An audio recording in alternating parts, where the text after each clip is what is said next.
ಹೇಳಿಕುಂಟ ಇಷ್ಟೇ ರಾಯರಂತ ಮಾತ್ರ ದೇವ್ರೆ ಹೇಳಿಕೆ ಬಂದದ್ದು ರಾಯನ. ಸರಿ ಸರಿ ಏನದು? ನಾವು ಇಲ್ಲಿಯವರೆಲ್ಲ ಅಂದ್ರೆ ನಿಮ್ಮ ಊರಿನ ತಲೆಯಲ್ಲಿರುವವರು.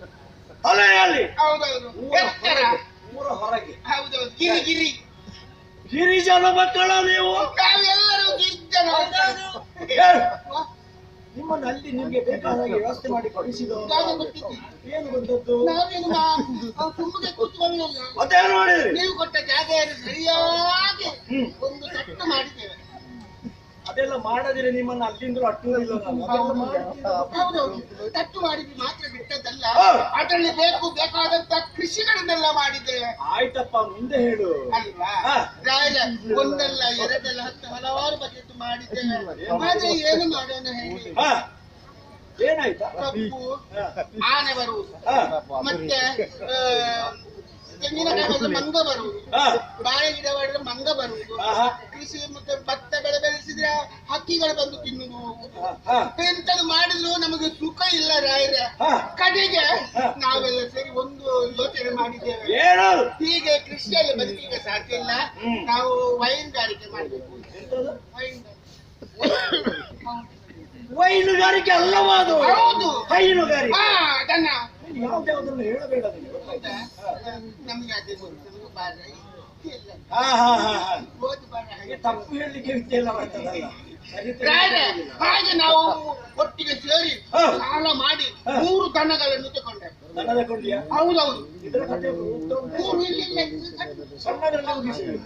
ದನಕ್ಕೆ ಹಾಲು ಬಂದ್ರೆ ಹಾಲು ಕೊಟ್ಟರೆ ನನಗೆ ಬದುಕೋದಿಲ್ಲ ಅಂತ ಹಾಗೆ ಸಾಕ್ತಾ ಇರುವ ಸಂದರ್ಭದಲ್ಲಿ ಮೊನ್ನೆ ಬೆಳಿಗ್ಗೆ ಎದ್ದು ಹಿಂಡಿಕೊಂಡು ಹೋಗುವಾಗ 3 ದನದಲ್ಲಿ ಇರುವುದು 2.5 ದನ ಮಾತ್ರ. 2.5? ಅದು ಅರ್ಧ ದನ ಎಂತದ್ದು? ಅದು ಅಷ್ಟೇ ನಾನು ಯೋಚನೆ ಮಾಡುದು, ಅರ್ಧ ದನ ಎಂತದ್ದು ಎಲ್ಲಿಗೆ ಹೋಗಿತ್ತು ಅಂತ. ದೊಡ್ಡ ಕಂಬಕ್ಕೆ ಕಟ್ಟಿದಲ್ಲ, ಕಾಡಿಂದ ಹುಲಿ ಬಂದು ಎತ್ತುಕೊಂಡು ಹೋಗಿದಾಗಲಿಲ್ಲ, ಅದಕ್ಕೆ ಅರ್ಧ ತಿಂದು ಹೋಗಿದೆ. ಹಾಗೆ 2.5 ಹುಲಿಗಳ ಉಪದ್ರ ತಡೀಲಿಕ್ಕೆ ಆಗುವುದಿಲ್ಲ. ನಮ್ಮ ಕಷ್ಟವನ್ನು ನೀವು ಪರಿಹಾರ ಮಾಡಬೇಕು, ಇಲ್ಲಾಂದ್ರೆ ಊರು ಬಿಟ್ಟು ಹೋಗ್ತೇವೆ ಈಗಲೇ.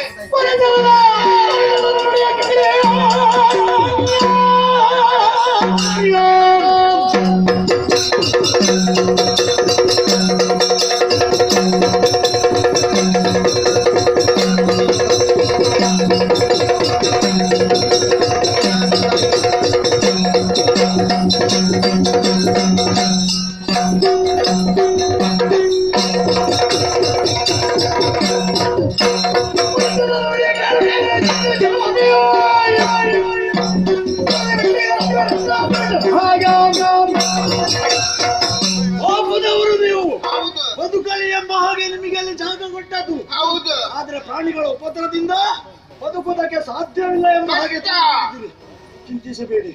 ಕಷ್ಟ ಪರಿಹಾರ ಮಾಡುವುದಕ್ಕಾಗಿಯೇ ನಾನಿದ್ದು. ನಮ್ಮ ದೇವರಲ್ವಾ, ಪೇಟೆಗೆ ಹೋಗುವ ಎಲ್ಲ ಸರಿಯಾಗ್ತದೆ. ಹೋಗುವ.